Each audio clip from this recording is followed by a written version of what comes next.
জি, ধন্যবাদ আপনাকে। আমি আজকে অনুষ্ঠানের শেষ প্রশ্নটি রাখতে চাইব মাওলানা ফিরোজ আলম সাহেবের কাছে। আমাকে জানানো হয়েছে যে কয়েক মিনিট মাত্র বাকি আছে, 2-3 মিনিট। আপনি হাদিসের আলোকে, রোজার অশেষ কল্যাণ আছে, অগণিত কল্যাণ আছে, যদি হাদিসের আলোকে আপনি রোজার কল্যাণ এবং ফজিলত সম্পর্কে আমাদের দর্শকদের কিছু বলতেন। হ্যাঁ, যেভাবে আপনি বলেছেন যে রোজার কল্যাণের কথা তো বিস্তারিত হাদিসে আছে, আর আমি কিছু নোট করে নিয়ে এসেছি, কিন্তু সময় অতি সংক্ষিপ্ত। রাসূলুল্লাহ সাল্লাল্লাহু আলাইহি ওয়াসাল্লামের হাদিসের কথা আমি শুনিয়েছি যে রমজানের সবচেয়ে গুরুত্বপূর্ণ অংশ হলো শেষ অংশ, লাইলাতুল কদর। সেই হাদিসের সেই হযরত আয়েশার শিখানো দোয়ার কথা আমি বললাম, যে আসল বিষয় হলো খোদা তাআলার কাছে মার্জনার জন্য দোয়া করা। সেই মার্জনা এবং ক্ষমা যদি আমাদের লাভ হয়, এটি যথেষ্ট।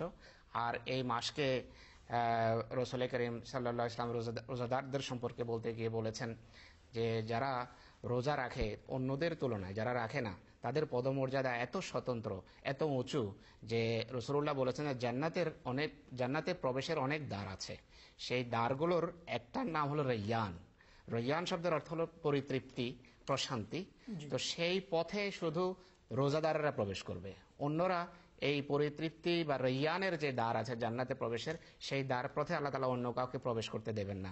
সেই দৃষ্টিকোণ থেকে রমজান মাসে যারা আল্লাহ তাআলার সন্তুষ্টির জন্য ঈমানান ওয়া ইহতিসাবান রোজা রেখেছে, যারা ঈমানী চেতনায় সমৃদ্ধ হয়ে আত্মজিজ্ঞাসার প্রেরণা নিয়ে যারা রোজা রেখেছেন, তাদের সম্পর্কে রাসূলুল্লাহ বলেছেন তারা রায়্যান গেট হয়ে ইনশাআল্লাহ জান্নাতে প্রবেশ করবে। আর তাদের সম্পর্কে আল্লাহ তাআলা বলেছেন যে মান কামা রমাদানা ঈমানান ওয়া ইহতিসাবান গুফিরা লাহু মা তাকাদ্দামা মিন যামবিহি। যে ব্যক্তি ঈমান এবং ঈমানী চেতনা নিয়ে রোজা রেখেছে, তার পূর্বের সব পাপ আল্লাহ তাআলা মুছে দেবেন এবং মুছে দিয়েছেন যদি কেউ সত্যিকার অর্থে রোজা রেখে থাকে। তো এইভাবে আরো একটা হাদিস আছে রাসূলুল্লাহ, হ্যাঁ, as-সাওমু লি ওয়া আনা আজজি বিহি। রমজানের আরেকটি কল্যাণ যা আমরা পূর্বে উল্লেখ করেছি, ইনি এখন স্মরণ করালেন যে আল্লাহ তাআলা, এটা হাদিসে কুদসি, আল্লাহ তাআলা বলেন যে রোজা আমার জন্য আর আমি নিজে প্রতিদান হিসেবে বান্দার কাছে এসে যাই। আনা আজজি বিহি, আমি তার প্রতিদান দেই, ওয়া উজজা বিহি, বা আমি তার প্রতিদান স্বরূপ বান্দার কাছে এসে যাই। তো রোজার অসাধারণ যে সৌন্দর্য তা এই হাদিসে বর্ণিত হয়েছে। আর রাসূলুল্লাহ সাল্লাল্লাহু আলাইহি ওয়াসাল্লাম আরো বলেছেন যে ব্যক্তি সত্যিকার অর্থে রোজা রাখে, সে এক নবজাতকের মতো রোজার মাসে হয়ে যায়, পবিত্র হয়ে যায়। আল্লাহ তাআলা করুন যেন আমরা এই বৈশিষ্ট্য এবং এই গুণাবলী ধারণ করে, বরণ করে রমজান থেকে বেরোতে পারি। ধন্যবাদ আপনাকে মাওলানা ফিরোজ আলম সাহেব। শুধু দর্শকবৃন্দ, আমরা দেখতে দেখতে আমাদের নির্ধারিত সময়ের একেবারে শেষ প্রান্তে চলে এসেছি। একেবারেই সময় নেই।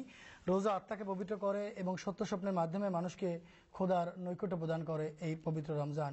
এছাড়া দরিদ্র এবং অনাহারের যন্ত্রণায় ক্লিষ্ট মানুষের জীবনযাত্রা এবং কষ্ট যেন আমরা কিছুটা হলেও উপলব্ধি করতে পারি, এজন্য এই রোজা এসেছে। অপরদিকে মুমিনদের মধ্যে কোরবানির চেতনা জাগ্রত করার জন্য এই রোজা একান্ত উপকারী এবং অনুপম।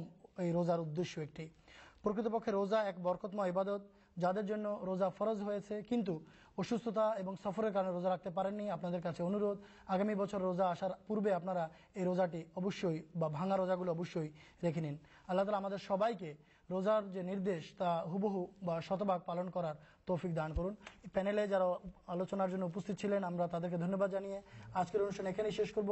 শেষ করার আগে দর্শক আপনাদেরকে জানিয়ে দিচ্ছি, আপনারা অনেকেই ফোন করেছেন কিন্তু সময় স্বল্পতার কারণে আমরা সুযোগ দিতে পারিনি। আমার কাছে দীর্ঘ নামের একটি তালিকা আছে, আমি যদি পড়তে যাই কয়েক মিনিট লেগে যাবে। কিন্তু যারাই আপনারা যেখান থেকে ফোন করেছেন, আপনাদের সবাইকে ধন্যবাদ এই অনুষ্ঠান দেখার জন্য এবং ফোন করার জন্য। আগামী পর্বের অনুষ্ঠান, সত্যের সন্ধান অনুষ্ঠান দেখার আমন্ত্রণ জানিয়ে বিদায় নেব। এমটি এর পর্দায় চোখ রাখুন, আগাম জানিয়ে আসবো, যখনই আসবো আশা করি আপনাদের সাথে আবারও দেখা হবে ইনশাআল্লাহ। আজকের মতো এখানেই বিদায় নিচ্ছি। আসসালামু আলাইকুম ওয়া রাহমাতুল্লাহি ওয়া বারাকাতুহু। আউযু বিল্লাহি